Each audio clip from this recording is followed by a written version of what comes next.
Barakim Habarim, welcome to Messianic Moment Ministries. I'm Stephen Bruck, and well, you know who you are. Today, on July 2nd, 2021, we're talking about the Parashah for this Shabbat called Pinchas. Now, in the last Parashah, Pinchas, who is the grandson of Aaron, had just run through with a spear a prince of the tribe of Simeon named Zimri, and the Midianite woman he was using to mock Moses and his warning against being involved with the Midianites. God says that thanks to Pinchas' zeal for God, the plague that God sent has been stopped, and he promises his peace on Pinchas and the position of the priesthood to Pinchas and his descendants forever. Later, God commands Moses to take another census. This census shows that the generation which was doomed to die in the desert, they have all died. Also, the daughters of a man named Zelophehad came to Moses because their father died and left no sons. And they didn't want their inheritance, his name being lost and the inheritance forfeited. Well, God told Moses that women couldn't inherit if there were no sons, but they must marry within their tribe in order to maintain the proper distribution of the land. Moses, now coming to the end of his journey, asked God to appoint a leader to bring the people into the land. God appoints Joshua, who Moses charges before all the people. The Parashah ends with God reminding Moses about the daily sacrifices that are to be made, as well as those for the high holy days, so that the people, this new generation, will know what they are to do when they enter the land.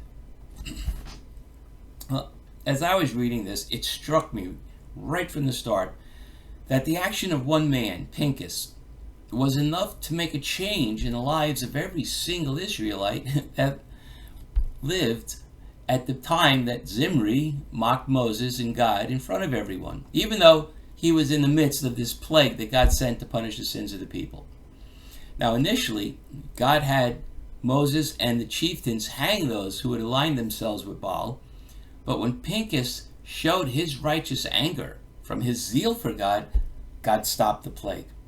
It seems that hanging those who had sinned wasn't alone enough to stop the plague, but Pinchas' actions were inspired by such an overwhelming love for God that it alone was enough to turn God's anger from the people.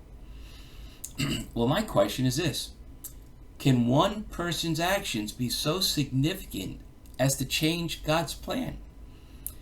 It seems that God was willing to have the plague continue even after the sinners were hung. But Pinchas changed all that with his one deed of righteousness.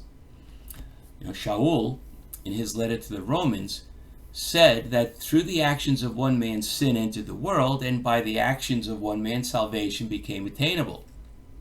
In the case of the Israelites, there were many who sinned, but it was the actions of just one man who turned God's anger away from everyone. Can I do that? Can you do that? Can any one of us do something so wonderful in God's sight that it will change how God treats all people? I believe the answer is yes. Anyone can affect what God does. Now, do I think I can?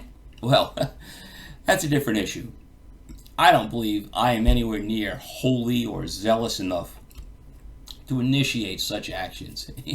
But then again, who am I to tell God what he can or cannot do through me? The lesson I see in today's Parsha is that when we have a heart for God and do not allow what others think to influence our showing that love and devotion to God, we can initiate actions on God's part that can affect many people within a congregation, within a discussion group, and maybe even within a simple, small ministry such as mine. So do something big for God today and see what happens. And if you don't notice anything, then do something big for God tomorrow and every day after that. You may just do something one day which will cause God to bless others. Hey, and even if you don't see how this influences God's actions in other people's lives, I guarantee it will have a positive influence on your life. Well, that's it for this week. So please remember, share these messages, subscribe to the website. There's a subscribe button in the right-hand margin, and to this YouTube channel too. There's an icon down here in the corner somewhere. Click on that and subscribe. Yeah, so that's it. Well, Lehitrot and Shabbat Shalom.